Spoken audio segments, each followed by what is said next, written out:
اسے اپنی طاقت پر بڑا گھمنڈ تھا۔ اس نے للکار کر کہا، کوئی ہے جو میرے مقابلے میں آئے؟ علی آگے بڑھے اور دیکھتے ہی دیکھتے اس کا کام تمام کر دیا۔ پھر جب عام لڑائی شروع ہوئی تو سیدنا علی اور سیدنا حمزہ کافروں کی صفوں میں دور تک گھس گئے اور اس قدر تیزی سے لڑے کہ کافروں کے پاؤں اکھڑ گئے۔ پھر درے پر موجود دستے کی اپنی جگہ سے ہٹ جانے پر جب اس طرف سے کافر مسلمانوں پر حملہ آور ہوئے اور مسلمانوں کے پاؤں اکھڑ گئے تو چند بہادر نبی صلی اللہ علیہ وسلم کے ساتھ میدان میں جم کر کھڑے رہے۔ ان میں سیدنا علی رضی اللہ عنہ بھی تھے۔ کافروں نے آپ پر تیروں کی بجھاڑ کر دی، بار بار آپ پر حملہ کیا، لیکن ان صحابہ نے انہیں ہر بار پیچھے ہٹا دیا۔ آخر مسلمان پھر سے جمع ہوئے اور کافروں کو مار بھگایا۔ اس لڑائی میں آپ صلی اللہ علیہ وسلم کے چچا سیدنا حمزہ بھی شہید ہوئے۔ اس روز سیدنا علی رضی اللہ عنہ کے ہاتھوں کئی کافر مارے گئے۔ اس مہم کے شروع ہونے سے آخر تک سیدنا علی رضی اللہ عنہ آپ صلی اللہ علیہ وسلم کے ساتھ رہے۔ غزوہ خندق میں عرب کے نامی بہادر عبد ود نے جب خندق پار کر لی تو سیدنا علی رضی اللہ عنہ اس کے مقابلے میں آئے۔ وہ بہت بہادر سمجھا جاتا تھا۔ اس کے بارے میں خیال کیا جاتا تھا کہ وہ 1000 سواروں کے برابر ہے۔ اس لیے آپ صلی اللہ علیہ وسلم نے علی رضی اللہ عنہ سے فرمایا، علی تم بیٹھ جاؤ، اور فرمایا یہ عبد ود ہے۔ اس نے پھر للکارا، سیدنا علی پھر اٹھ کر آگے بڑھے۔ آپ نے اس بار بھی بٹھا دیا۔ تیسری بار پھر اس نے مسلمانوں کو للکارا۔ اس بار سیدنا علی رضی اللہ عنہ نے عرض کیا، اے اللہ کے رسول صلی اللہ علیہ وسلم، میں جانتا ہوں یہ عبد ود ہے، آپ مجھے اس سے مقابلے کی اجازت دیں۔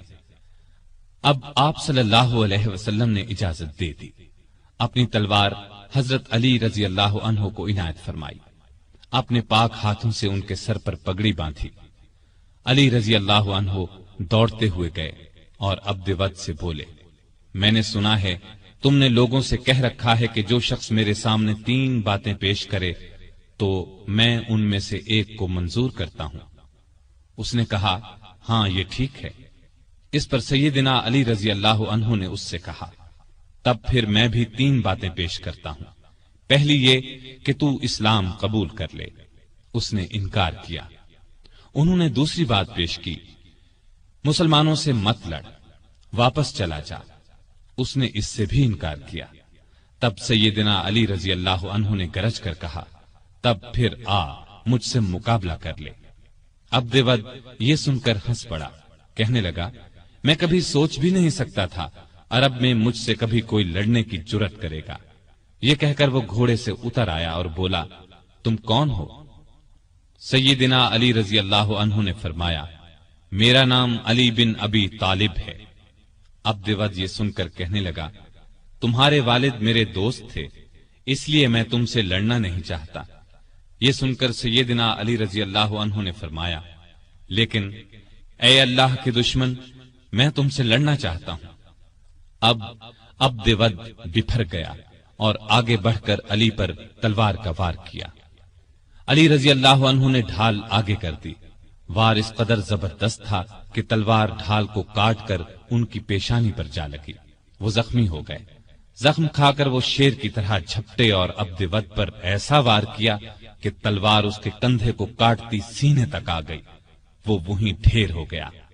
اس کے گرتے ہی سیدنا علی رضی اللہ عنہ نے زور سے نعرہ تکبیر بلند کیا۔ اب عبد ود کے کچھ ساتھی آگے بڑھے، لیکن وہ بھی اللہ کے شیر کے آگے نہ ٹھہر سکے، بھاگ نکلے۔